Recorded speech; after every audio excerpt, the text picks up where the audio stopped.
Ngayong araw nga pala, gagawa kami ng mga bata para sa trap ng manla. So para sa mga mahilig dyan sa manla, patapusin nyo tong video na ito. So ngayon pala mga kabimsi, 5 piraso lang pala ang maming gagawin.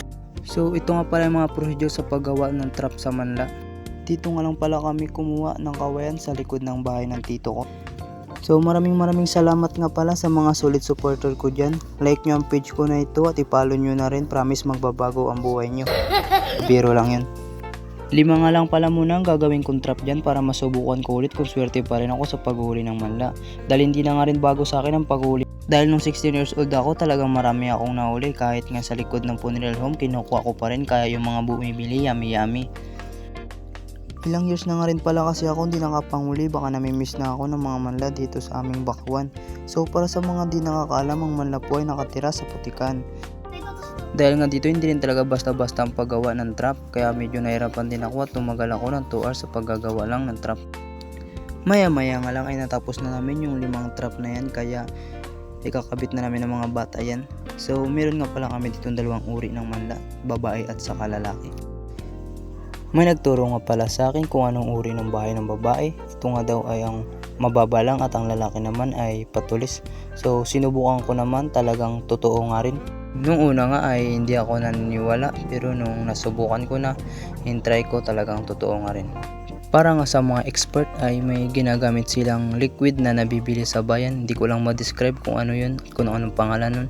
So mas madali yun, papatulo mo lang yun sa tapat ng butas ng bahay ng manla. So lalabas sila dun dahil mahilo nga sila. Yun yung ginagamit ng mga expert sa paghuli ng manla para hindi na sila mahirapan. Katulad na lang ng kaibigan ko, yung papa niya, so yun ang ginagamit. Kaya gusto ko din sana makabili nun para mas madali. So kasi dito sa trap ng manla ay babalikan pa to. May oras to yung kanilang paglabas. Pero kapag yun ang ginamit mo na liquid na yun, ay hindi ka na mag-aantay. Siguro mga 30 seconds lang ay palabas na sila. So ito nga yung bahay ng manla.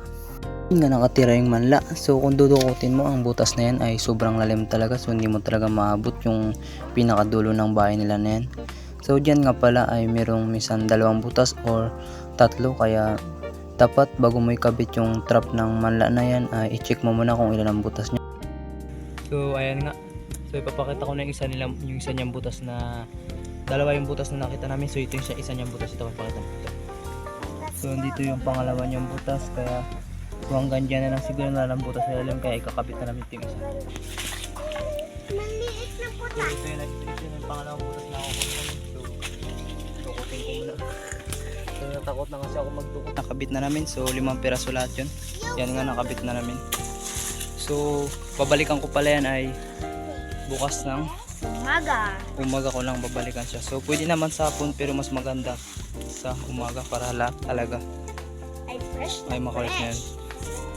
Dumi ng kamay ko kakadukot ng mga butas niya. So tara na, sabay na kami umuwi. kaya bukas ng umaga ay bukas pa ng umaga ipapakita sa inyo. So yan na May daman po. 10 hours later. So ngayon pala mga kabimski, ito ngayong umaga na ito ay pupunta na pala namin yung manla. So titignan namin kung may huli na. So ito yung pinakauna namin kinabit.